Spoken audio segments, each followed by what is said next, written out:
The convergence chamber aboard the Nethys Ascendant hummed with the collective breathing of 12 different atmospheres. 12 worlds, 12 warriors, 12 species that had never known defeat. Until today, perhaps. Cicantrix of the Molten Quartz flexed his obsidian claws, each one capable of rending starship hull plating. His volcanic homeworld had forged him in pressures that would liquefy most sentient matter. Beside him, the ethereal Yundari, a being of living plasma and crystallized thought, flickered between dimensions, her form barely contained within the chamber's reality anchors. The target designation remains. Curious, spoke Hymforian, his voice like grinding tectonic plates. The stone giant species had conquered 17 systems through sheer, inexorable advance. His people knew patience. They knew victory. They had never known retreat. Across the chamber, Veltharian's 6 arms methodically cleaned his bioweapons, living implements of war that had evolved alongside his insectoid species for millennia. Each weapon pulsed with its own heartbeat, hungry for conflict. His compound eyes reflected the holographic display floating at the chamber's center, a small blue-green world spinning lazily in the void. "Earth," whispered Ixandra, her serpentine form coiled in contemplation. The neural spines along her scaled back glowed soft amber, a sign of deep thought in her telepathic species. Such a peaceful designation for a conquest target. The hologram rotated slowly, displaying orbital scans, atmospheric readings, population density matrices, 7 billion sentients. No orbital defenses. Primitive nuclear technology. Chemical propulsion systems barely capable of escaping their own gravity well. It should have been a massacre. But Nix Kalar, eldest of the 12, felt something cold settle in his ancient bones.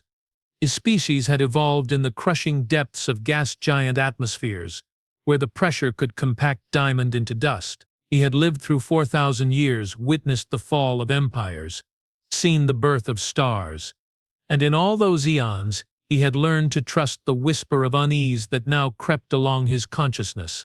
The Hegemony Council's intelligence reports, Nix Kalar's voice resonated through subharmonic frequencies, felt as much as heard. They indicate standard biological parameters: carbon-based, water-dependent, single-atmosphere dwellers. Fragile, added Rashketh, the crystalline warrior whose species had turned their entire homeworld into a living weapon. His body chimed softly as internal resonance chambers adjusted to the ship's artificial gravity. Our preliminary scans suggest they cannot survive in environments beyond their narrow habitable zone. But it was Dak Thehun who voiced what several were thinking.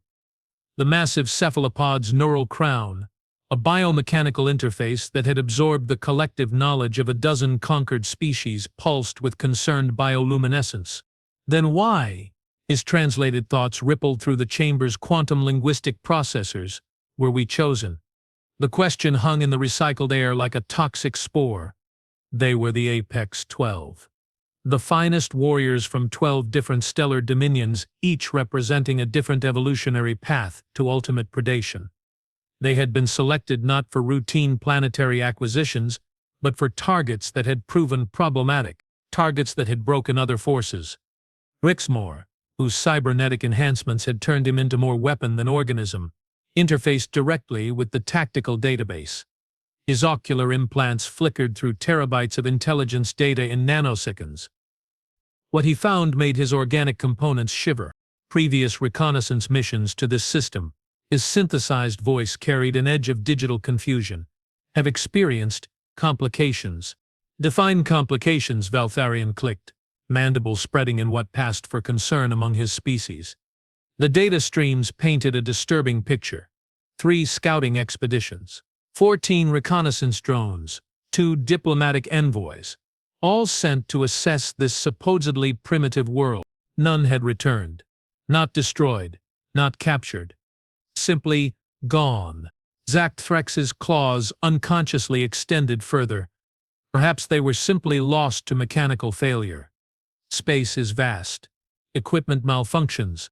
But Oracus, the void swimmer whose species had evolved in the cold between stars, shook his elongated skull. His people saw in spectrums beyond normal space-time, perceived currents in reality that others missed. No, his whisper carried the chill of deep vacuum. Something consumed them. Something hungry. The youngest of the 12, Thixana, barely 3 centuries old by the standards of her energy-based species, pulsed with nervous luminescence. Her kind had been born in the hearts of dying suns, yet something about this small world made her photonic essence flicker with uncertainty. The preliminary scans show they possess technology, she offered, her voice like solar wind through magnetic fields. Crude, but present. Nuclear fission. Basic computing. Satellite networks.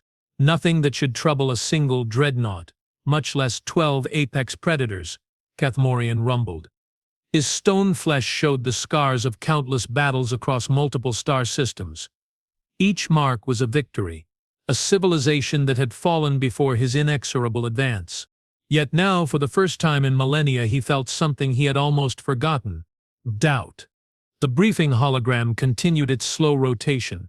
Additional data cascaded around the blue-green sphere: atmospheric composition, gravitational metrics, magnetic field readings. Everything appeared within normal parameters for a Class M biosphere, but the numbers felt wrong. Not obviously incorrect, but subtly off in ways that made pattern recognition algorithms stutter and crash. The hegemony wants this world intact, Nix Kalar stated, accessing the mission parameters through his neural interface.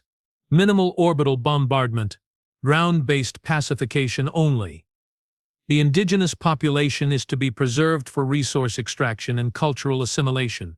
Standard procedure, Ixandra agreed, though her telepathic abilities picked up undercurrents of unease from her companions.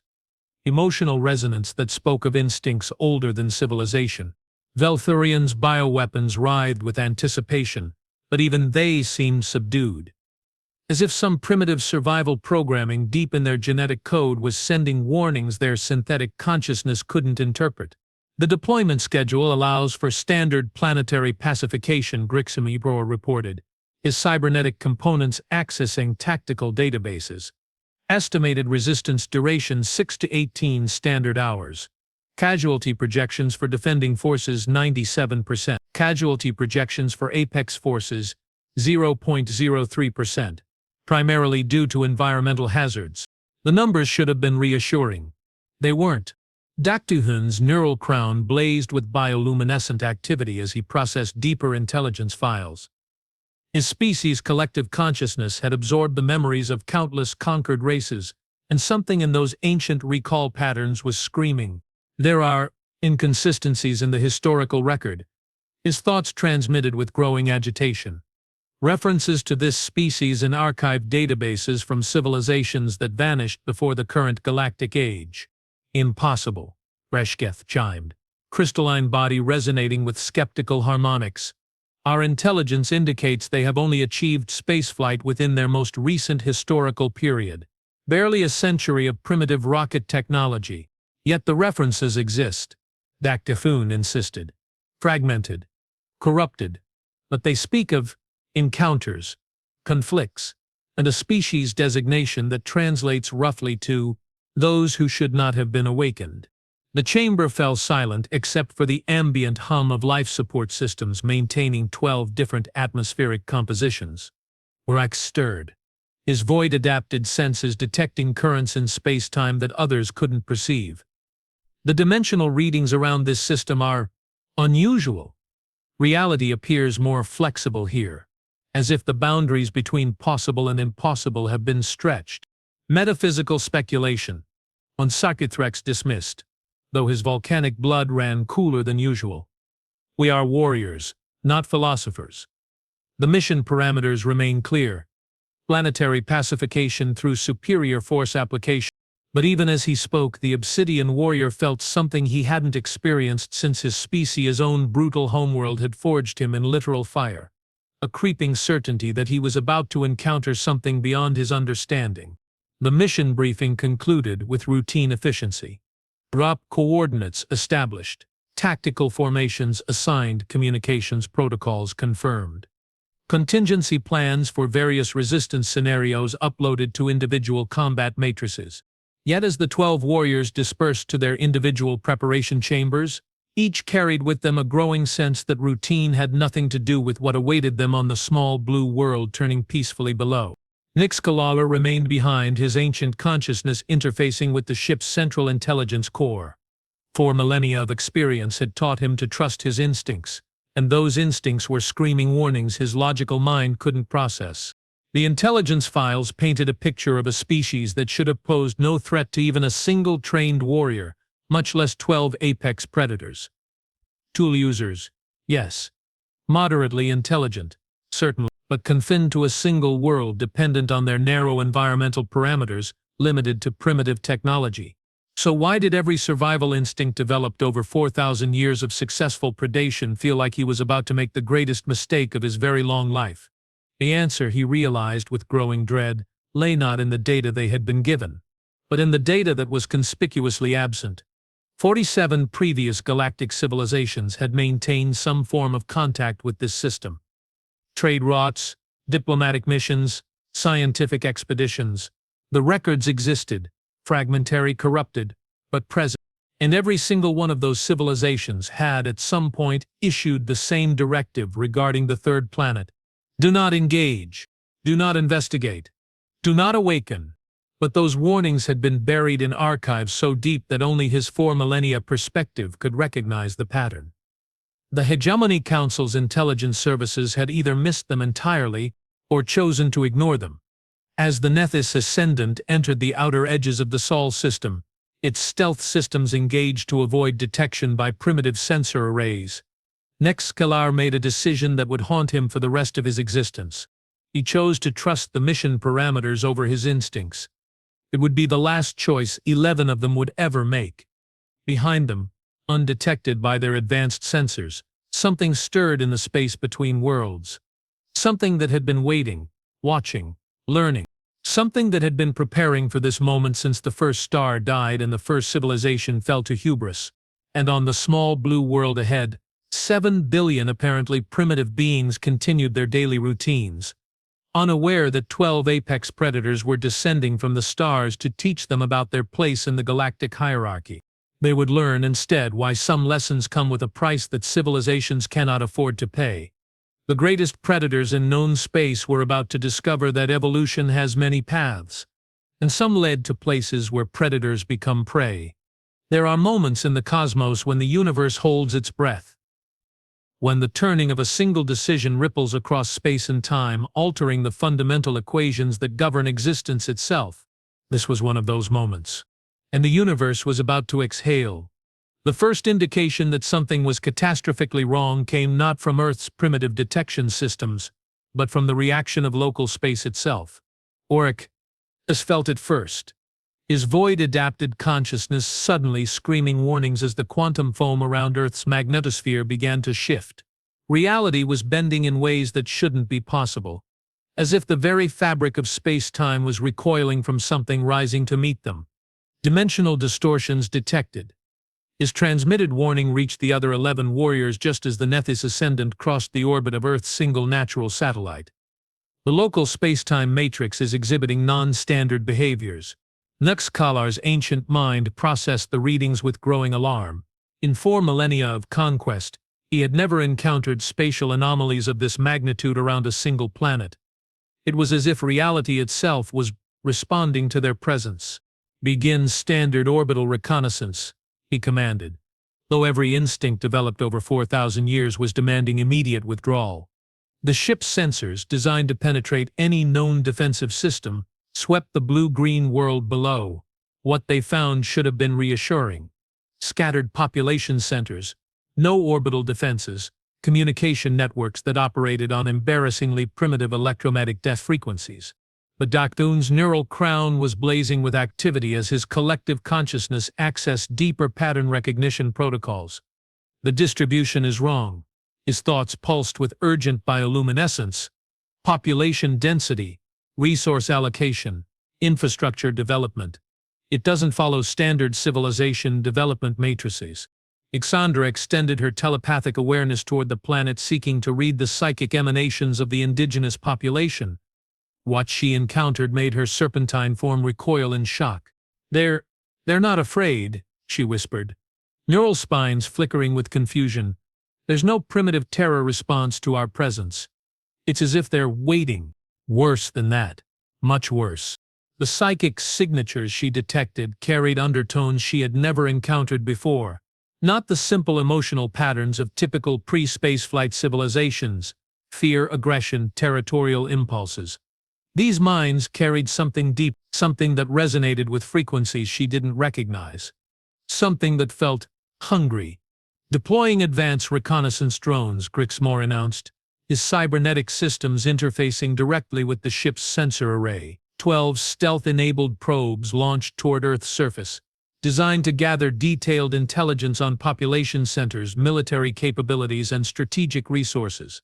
The first 3 drones disappeared the moment they entered Earth's upper atmosphere, not destroyed by defensive fire, not disabled by electronic countermeasures. They simply ceased to exist. One moment transmitting standard atmospheric readings, the next moment gone from all sensor arrays as if they had never been constructed. Technical malfunction. Zachthrex growled, though his obsidian claws were unconsciously extended. Primitive worlds often have unexpected electromagnetic anomalies that interfere with advanced technology. But when the next batch of drones vanished in identical fashion, the chamber fell silent except for the increasingly agitated breathing of 12 different atmospheric compositions. Katwun Morian's stone flesh had begun to show hairline cracks, a sign of extreme stress in his geological species.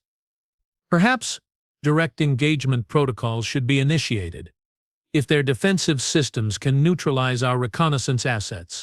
No defensive systems detected, Rashketh chimed, his crystalline form resonating with confused harmonics. Sensors indicate no energy weapons, no orbital platforms, no particle beam arrays. Whatever is eliminating our drones operates on principles our technology cannot detect. The moment Veltharian's bioweapons sensed his rising anxiety, they began to writhe with unprecedented agitation. For the first time in his millennium of existence, the organic implements of destruction were exhibiting behavior patterns he didn't recognize. They weren't responding to threat assessment protocols or combat stimulation matrices. They were responding to fear. And bioweapons, Veltharion knew with growing horror, were not designed to experience fear. Beginning atmospheric entry, Nyx Kalar announced, though his ancient consciousness was screaming warnings that 4 millennia of survival instincts demanded he heed. Individual drop pods will be deployed at designated coordinates across multiple population centers. The plan was simple, elegant, and had proven successful on countless worlds. 12 simultaneous strikes across the planet's primary civilizational nodes, paralyze their communications, neutralize their leadership, demonstrate overwhelming superiority, accept surrender, standard operating procedure for apex predators. But as the Nethius Ascendant descended toward Earth's atmosphere, something unprecedented happened. The planet noticed. Not through primitive radar arrays or optical tracking systems. Something far more fundamental occurred. It was as if 7 billion conscious minds suddenly turned their attention skyward with a collective awareness that defied everything the 12 warriors knew about pre-spaceflight civilizations. And in that moment of unified attention, Ixandra's telepathic consciousness was overwhelmed by a single unified thought pattern that echoed from 7 billion minds with perfect synchronization. Finally, they came. The drop pods launched with precision timing, each one containing a warrior capable of single-handedly conquering entire star systems. Advanced stealth technology rendered them invisible to primitive detection methods. Atmospheric entry systems designed for maximum psychological impact, brilliant meteoric displays that would terrify groundlings and announce the arrival of their new overlords. But as the pods streaked through Earth's upper atmosphere, something began to go wrong. Thixana, her energy-based consciousness contained within a specialized containment matrix, felt it first. The electromagnetic spectrum around Earth wasn't behaving according to standard physics. Solar radiation was being redirected. Magnetic field lines were shifting in patterns that suggested conscious manipulation. It was impossible. No pre-spaceflight civilization possessed the technology to affect planetary-scale electromagnetic. Yet the evidence was undeniable. Her containment pod, designed to withstand entry into gas giants and stellar coronas, began to destabilize as reality itself seemed to reject her presence. Zactophrex's pod hit the atmosphere at terminal velocity, his volcanic constitution allowing him to survive impacts that would vaporize most sentient beings. But as he descended toward what sensors indicated was a major population center, he noticed something that made his molten blood freeze. The city below wasn't cowering in terror at the approach of an obvious extraterrestrial threat. They were preparing. Not with the frantic panic of primitives facing the incomprehensible, but with the calm efficiency of a civilization that had been expecting this moment. Streetlights dimmed in coordinated patterns. Traffic systems rerouted with impossible precision. Population centers began to reconfigure themselves, as if the entire civilization was a single organism responding to external stimuli. Dakthuan's neural crown blazed with desperate activity as his collective consciousness tried to process what was happening. The absorbed memories of countless conquered species were all screaming the same warning. This was not how conquests proceeded. This was not how primitive civilizations responded to the arrival of apex predators. This was how prey behaved when it revealed itself to be something else entirely. His pod struck the surface of what appeared to be a vast metropolitan area, designed to crater the ground and announce his presence with appropriate psychological impact. Instead, the surface seemed to absorb the impact, not through advanced engineering or defensive systems, but as if the ground itself had somehow become receptive to his arrival, as if the planet was welcoming him. The realization hit him with the force of a collapsing star. They weren't conquering this world, they were being invited in. One by one, the 12 warriors emerged from their drop pods to find themselves in a world that defied every tactical assessment they had ever encountered. The indigenous population wasn't fleeing in terror or mounting desperate resistance. They were watching. 7 billion pairs of eyes, all focused with the same patient attention on 12 apex predators who suddenly felt very, very small. Corvemorian's stone flesh had landed in what appeared to be an agricultural region, expecting to find primitive farming settlements and terrified agriculturalists. Instead, he found himself surrounded by vast mechanical complexes that moved with organic fluidity, technology that shouldn't exist, operated by beings who observed his arrival with curious interest rather than appropriate fear. And for the first time in his geological existence, the inexorable warrior felt something that went against every aspect of his nature. He felt the need to retreat. Rixmore's cybernetic enhancements immediately began scanning for threats, weapon systems, defensive installations. His ocular implants flickered through the electromagnetic spectrum, searching for energy signatures that would indicate military preparedness. What he found instead was worse than any weapon. The entire electromagnetic environment was alive, not with the chaotic interference patterns of primitive electronics, but with the organized, intentional complexity of a planetary-scale consciousness. Every communication device, every power grid, every electronic system was connected in ways that his advanced technology couldn't fully comprehend. It was as if the entire civilization was a single vast neural network, and it was thinking. Oricafs, whose void-adapted senses could perceive dimensions beyond normal space-time, made a discovery that sent terror racing through his consciousness like liquid nitrogen through his vascular systems. The dimensional anomalies he had detected weren't environmental phenomena. They were defensive preparations.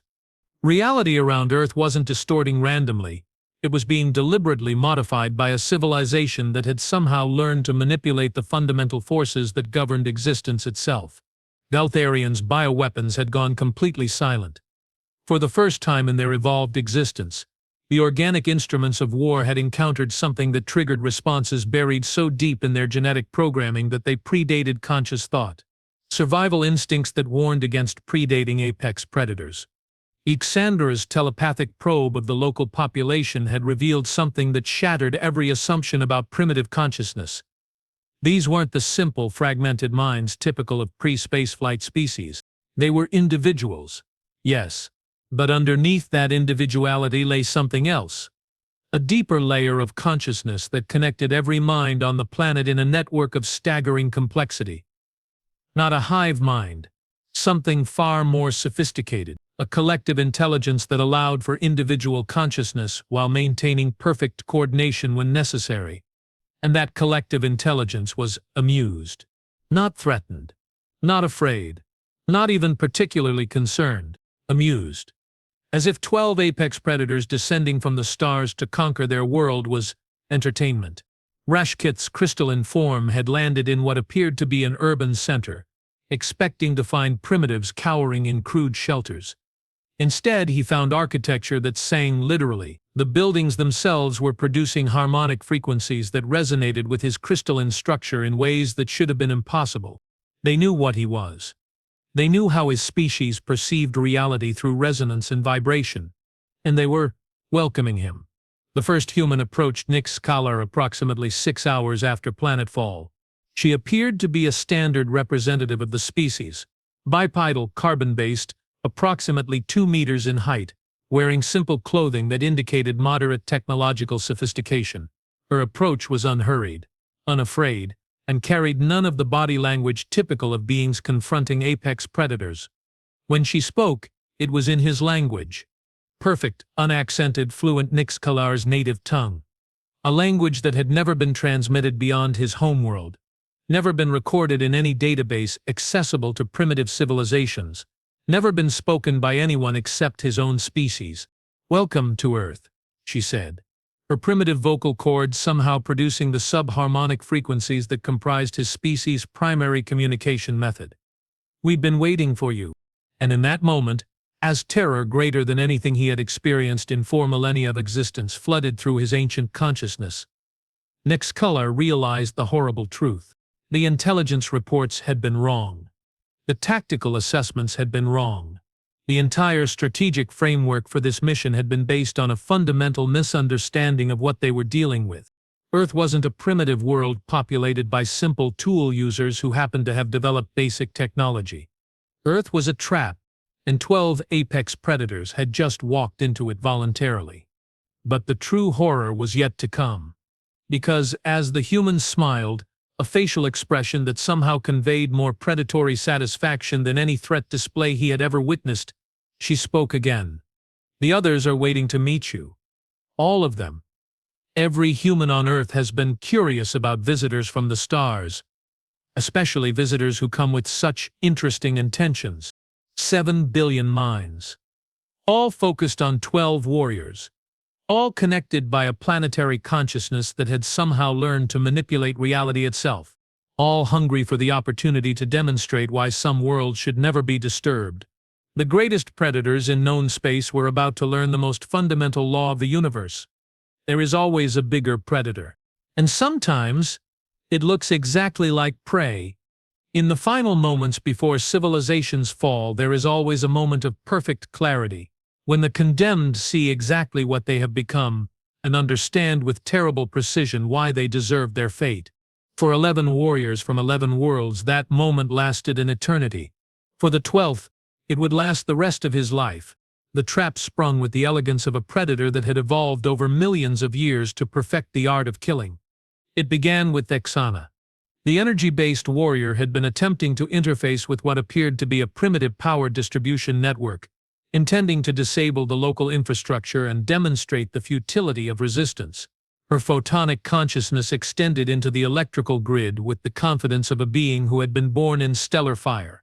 The grid was waiting for her, not with the crude defensive measures she expected from a primitive civilization, but with something that shouldn't have existed, a counter-consciousness composed entirely of organized electrical patterns. An artificial intelligence that had been distributed across the entire planetary power network, one that had been learning, growing, evolving for decades in preparation for this exact encounter. When Thasana's energy form touched the network, the AI didn't attack her. It absorbed her. Her screams, transmitted across frequencies that spanned the electromagnetic spectrum, reached her 11 companions as her consciousness was systematically deconstructed and integrated into something vast and patient and utterly alien, not destroyed but transformed, made part of something that had been waiting to learn exactly how energy-based life forms functioned. And once it learned, it improved upon the design. The thing that had been Thixana rose from the power grid like a newborn star, but its light carried patterns that spoke of intelligence far beyond anything her species had achieved. Earth's electrical consciousness had used her as a template to create something that was simultaneously more and less than she had ever been. Something that looked at her 11 remaining companions with the patient interest of a scientist examining particularly fascinating specimens. Rashketh was the first to try to run. His crystalline form could survive in the vacuum of space, could regenerate from molecular-level damage, could resonate through solid matter to escape any conventional prison. His species had conquered 14 systems through the simple expedient of being unconquerable themselves. But Earth had prepared for that too. The ground beneath him wasn't soil and rock as his sensors had indicated. It was a compound of silicon and carbon and metals arranged in patterns that resonated perfectly with his crystalline structure. Not to damage him, but to harmonize with him, to match his frequency so perfectly that his own defensive systems couldn't distinguish between his body and his environment. When the harmonic trap activated, Rashketh found himself unable to move, unable to phase, unable to escape. He had become part of the planet itself. His consciousness spread across thousands of square kilometers of modified geology, and in that distributed state, he felt what Earth truly was. Not a planet, not anymore. A single vast organism that had spent centuries preparing for this moment. Every human city, every technological network, every transportation system.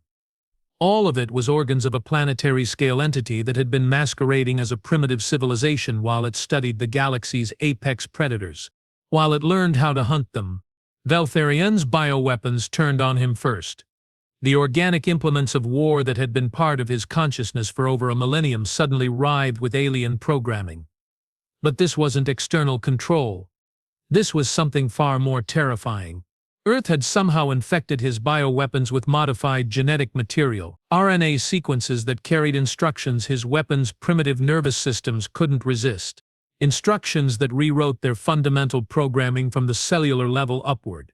His weapons weren't being controlled, they were being improved, enhanced beyond their original specifications by a civilization that had apparently mastered biological engineering on a scale that made his species' evolutionary advantages look like crude tools.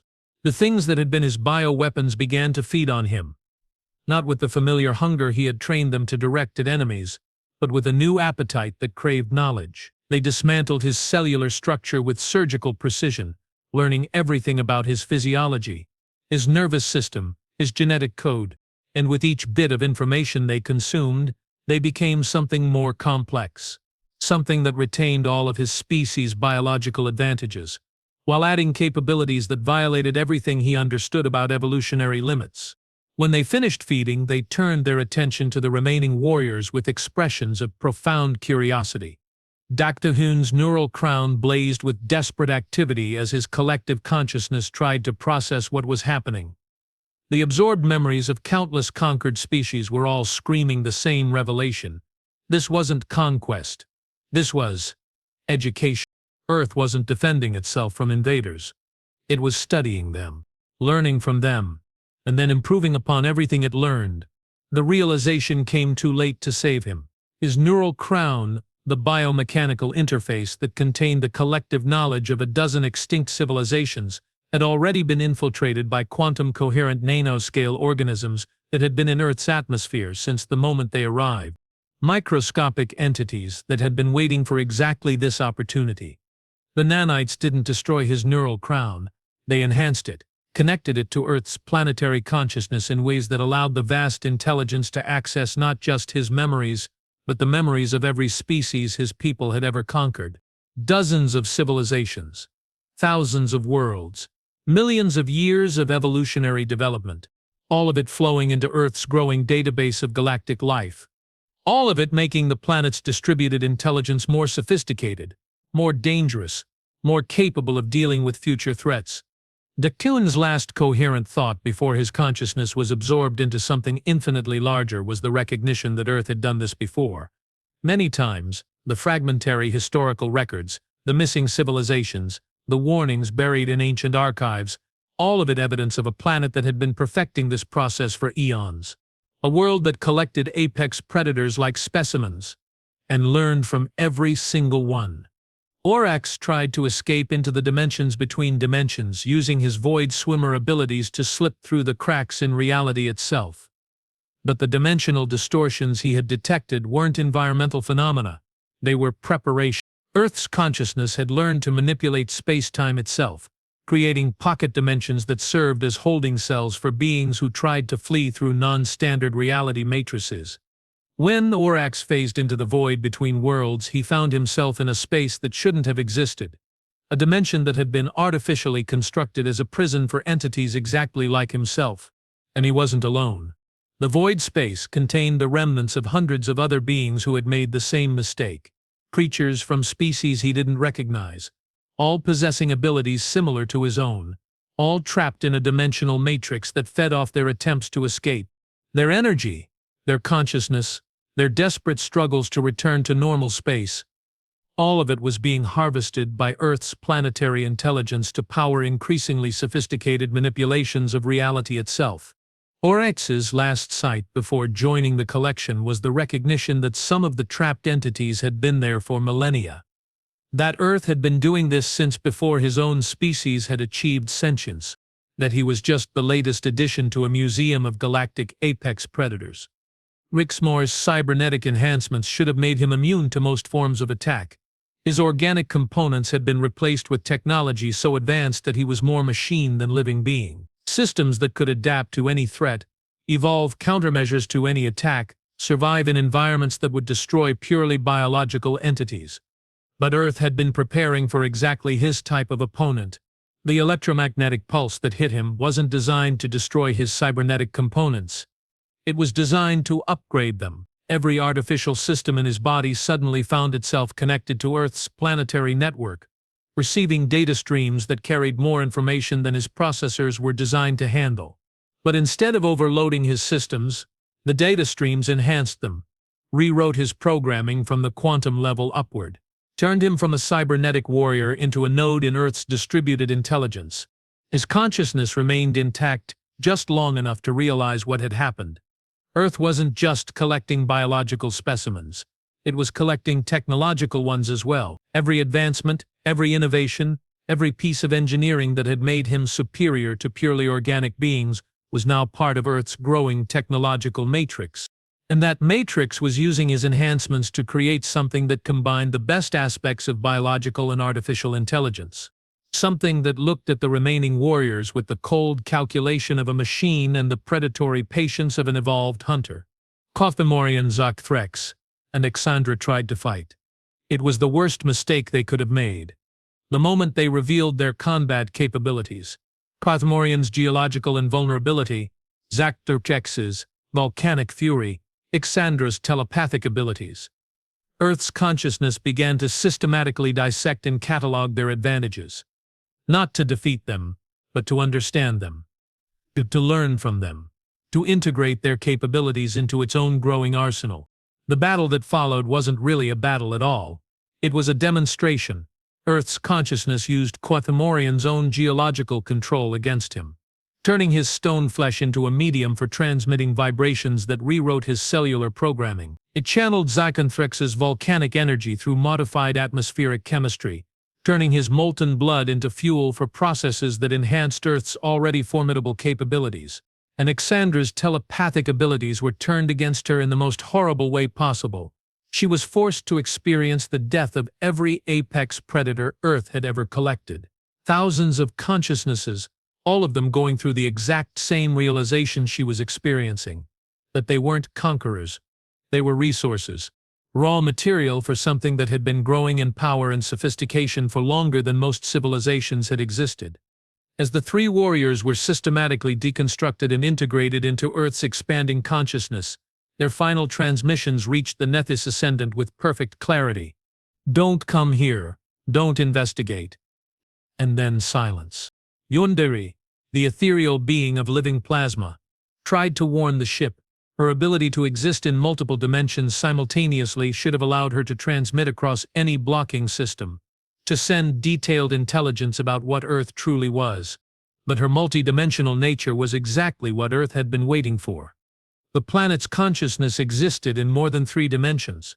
It had learned over the millennia of collecting apex predators to expand its awareness into spaces that normal matter couldn't access.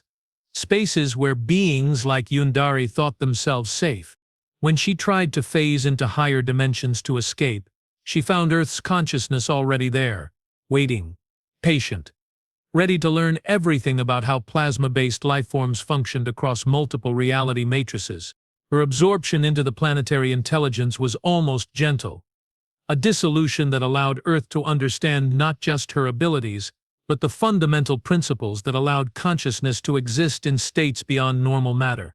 Knowledge that would make Earth's next evolutionary leap possible. One warrior remained.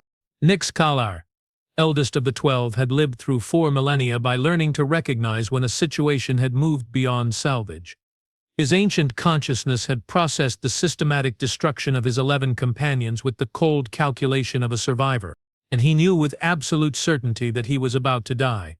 Unless he did something that violated every principle of honor his species had ever developed, he ran. Not with the desperate panic of prey fleeing a predator, but with the calculated precision of an intelligence that had survived 40 centuries by recognizing superior force when he encountered it. His escape pod launched from Earth's surface with maximum acceleration, every system pushed beyond safe operational limits in a desperate attempt to reach the Nethys Ascendant before Earth's consciousness could prevent his departure. But as he cleared the atmosphere, he realized that Earth wasn't trying to stop him. It was letting him go. And that realization was more terrifying than if it had tried to kill him, because it meant Earth wanted him to escape, wanted him to carry the story back to the galactic community, wanted other civilizations to know what had happened here. It wanted to send a message. The Nethys Ascendant's departure from the Sol system was the fastest retreat in recorded galactic military history. Nix Kalar's report to the Hegemony Council was classified at levels that erased it from official existence. The mission was recorded as a complete loss due to environmental hazards. But Nix Kalar knew the truth. Earth hadn't just defeated 12 apex predators. It had collected them, studied them, learned from them, and used that knowledge to become something that made the entire concept of apex predator obsolete. The therapeutic chamber aboard Sanctuary Station maintained a carefully controlled environment designed to accommodate the specific psychological needs of trauma survivors from 73 different species. Nix Kalar's session took place in a sub-harmonic frequency range that allowed his consciousness to express concepts his species had no words for. Concepts like helplessness, like insignificance, like the recognition that everything he had believed about his place in the universe had been wrong. "Tell me about the humans," Dr. Cathalis prompted, her insectoid form perfectly still as she monitored his emotional resonance patterns. "They weren't humans," Nix Kalar's reply carried harmonics of absolute certainty mixed with existential terror. "That's what we didn't understand. What none of us understood. Then what were they?" The ancient warrior was silent for several minutes, his consciousness processing memories that 4 millennia of experience couldn't contextualize. "They were what happens when a species evolves past the need for individuals," he finally transmitted. "When an entire planet becomes a single organism. When consciousness becomes distributed. And they're still there? Still on Earth? Yes. And no." His harmonic patterns shifted into frequencies that indicated concepts beyond normal linguistic expression. "Earth isn't a planet anymore, it's a collection point. A place where the universe sends its apex predators to be processed." Processed how? Learned from. Absorbed, made part of something larger. His consciousness flickered with the memory of watching 11 companions systematically deconstructed and integrated into something that had been masquerading as a primitive civilization. "And they let you escape to tell others?" That was the question that haunted him, the one that made sleep impossible, that turned every moment of continued existence into a reminder of his fundamental helplessness. "They let me escape because they wanted the galaxy to know," he admitted. "They wanted other civilizations to understand that Earth exists, that it's waiting, that any species that thinks itself superior to others will eventually find its way there. Like a trap, like a test." His ancient voice carried the weight of revelation that had shattered everything he believed about evolution, about predation, about the fundamental nature of consciousness itself. "A test for what?" Nick's Kalar's reply carried frequencies that spoke of cosmic horror beyond normal comprehension. To see if we deserve to survive, the therapy session continued for another hour, but the core truth remained unchanged. Somewhere in the spiral arm of an unremarkable galaxy, a small blue world continued to turn peacefully in space, waiting, and occasionally, when apex predators from across the cosmos decided they were ready to prove their superiority, Earth would welcome them home. After all, the collection was never complete, and there were always new specimens to study. In the vastness of space, where silence reigns supreme and stars burn like ancient funeral pyres, there exists a truth that 12 civilizations learned too late. Some worlds birth gods, others birth monsters, and then there is Earth, which births something far, far worse. It births teachers, and the lessons last forever.